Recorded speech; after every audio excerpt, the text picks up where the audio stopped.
Hey everyone, welcome back to my channel. My name is Rupesh Yadav, and in this video, we are going to understand what is SAM 3D. So, SAM 3D stands for Segment Anything Model. Meta had just released something very transforming, very powerful. It can transform single images into high fidelity 3D reality images. Now, you must be wondering, key fidelity 3D reality kya hai, right? So, fidelity means something which is very accurate, very close to real life. Meta introduces this next evolution on 19th November in the segment anything model family. This is not the first time that Meta is doing something in this particular field. Meta has already released the first version earlier this year. SAM 3D brings human level 3D perception, which means this particular model, this particular AI evolution has the power to think as we humans think. हम humans कैसे perceive करते हैं चीजों को real life में this has that capability it enables robust reconstruction of objects and human bodies from single in the wild images. In the wild images means बिल्कुल random. You must be wondering कि इसको use करने के लिए हमारे पास high definition image होनी चाहिए. No, that's not the case. अगर आपके पास रैंडम इमेज है राइट, आपके पास कोई भी एवरीडे इमेजेस है, you can just go and try this model out. The agenda of this video is to make you understand that how Meta is bringing revolution to the market of AI. This particular SAM 3D model is powered by basically two models, SAM 3D objects and SAM 3D body models. आप सोच रहे होंगे what is this SAM 3D? I can make sure that after this video, each and every term is very clear to you, whether you are a technical guy or whether you are an AI enthusiast. So basically, this particular model is bridging the gap of 2D imagery and 3D spatial understanding. आप इसको simple term में समझो कि एक 2D image को 3D में convert करना है. Earlier, we have already seen with lot of generative AI models like Llama, GPT, they all generate text. But something which deals with images that can convert a 2D image into 3D spatial understanding, Meta has broken that particular space. So hey everyone, I hope you understood the first part of the video. Now it's time to understand the deep architecture of this model. Before moving forward, I just want you guys to be very clear on some terms that is required to understand this video. I'm really excited to meet you guys with my AI avatar, which is going to explain you each and every technical terms with real life examples. So let's get started. Before jumping into the SAM 3D workflow, let's quickly grasp the basic terms in the simplest way. A mask highlights just one object in a picture, like coloring a person in pink. It tells the AI exactly what to focus on. An image encoder turns a picture into computer-readable data, breaking it into edges, textures, colors, and shapes as numbers for the AI. A decoder uses that encoded data to create 3D shapes, skeletons, or textures. Encoders understand, decoders create. A skeleton is the stick figure human body showing joints, elbows, knees, hips, and spine to understand posing. Shape defines the 3D body structure, tall or short, slim or broad, and proportions. Camera pose indicates the camera's position when the photo was taken, height, tilt, distance, and angle to capture the scene. A mesh is a 3D model of tiny triangles used in games and animation, built from vertices, edges, and faces. A rig acts as bones in a 3D character, allowing the mesh to bend, move, and animate like a puppet. Gaussian splatting builds 3D with soft color and depth blobs instead of triangles, creating realistic, natural scenes. A transformer AI learns patterns and relationships, understanding shapes, context, and object parts in images. The diffusion transformer enhances details, refining rough shapes step by step to sharpen geometry and textures realistically. 7 degrees of freedom pose means 7 degrees of freedom. 3 for rotation, 3 for movement, and 1 for scale, defining an object's 3D position. Now you're ready for SAM 3D. So hey everyone, I hope you understood all the technical terms very clearly. Now, before moving to understand the technical architecture of this particular model, I just want to show you a quick demo which will clear everything that what actually this model is. So hey everyone, आप जैसा कि देख सकते हो this particular blog was release by Meta, जहां पर उन्होंने बहुत सारी यूज केसेस को बताया है कि how this particular model can be used to bring business impact from body pose estimation to sports and a lot of things. They are also explaining what is the difference between these two models. I'll put the link of this particular blog into the description. Please subscribe the channel if you think that this channel is actually helpful for you.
So hey everyone, I hope you liked the playground, which is really intuitive and very practical.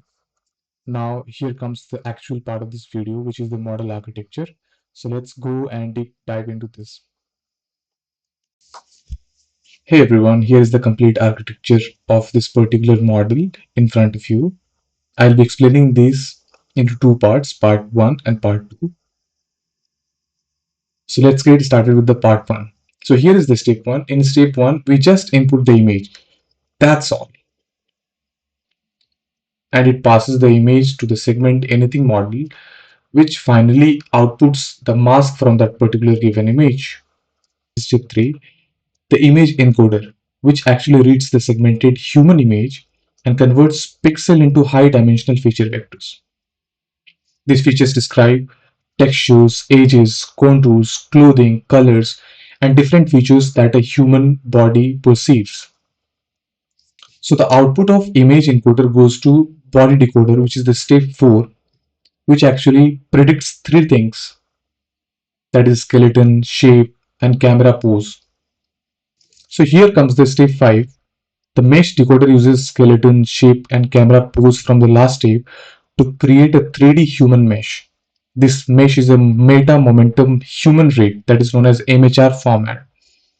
The rig includes articulated skeleton, 3D body vertices, animation ready model.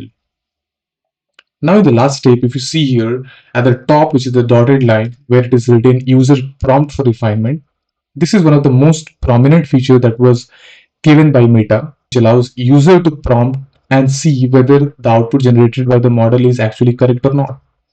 If the user finds that this model, this output is not looking correct, or let's say some feature is distorted, you can actually prompt, you can say, so user can actually tell the model, correct the arms, fix clothing, make posture more accurate, and it updates the mesh.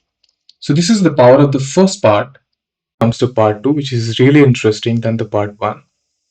The part 2 pipeline is responsible for reconstructing all the objects except humans, while SAM 3D, which was first part, focuses on human with high precision. This object pipeline is general purpose. It can handle any objects you can think of, like table, chair, your mobile phone, laptop, and anything.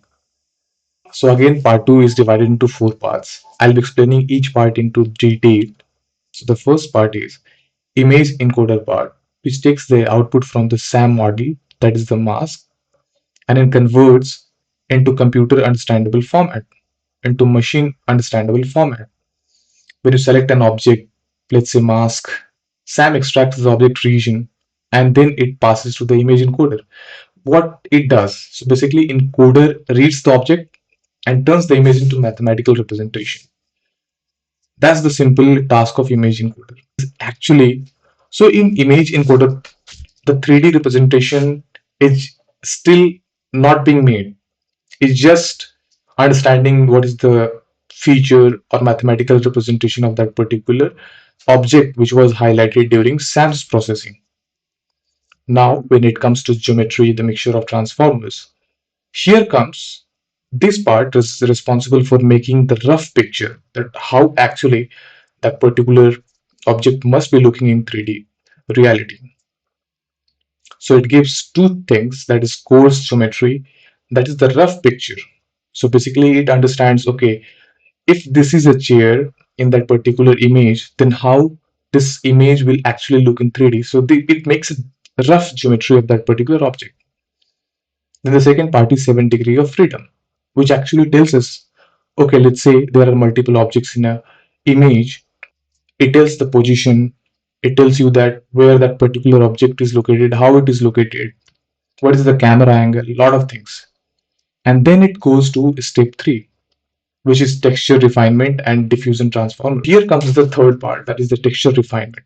So what it does, it takes the rough estimate that was being done in the last step, and then it adds refinement, it adds texture. For example, let's say the second step knows that, okay, chair looks like this, but to add color to the chair, whether it looks wooden or it's an iron chair, all those understanding happens in this state. So once the texture and refinement is done for the rough estimate of that particular object, it has two options, one through mesh decoder and one through Gaussian decoder. So these two types of outputs are expected based on the use cases. For example, mesh is good for animation, editing and games, but the Gaussian decoder is good for photorealism, speed, full scenes. You can pick based on what you are editing or what you are building for.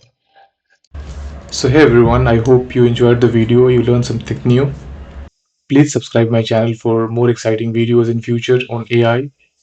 I'll be explaining the business use cases of this particular model in a while. Till then, thank you so much for watching my video. See you in the next video. Bye bye.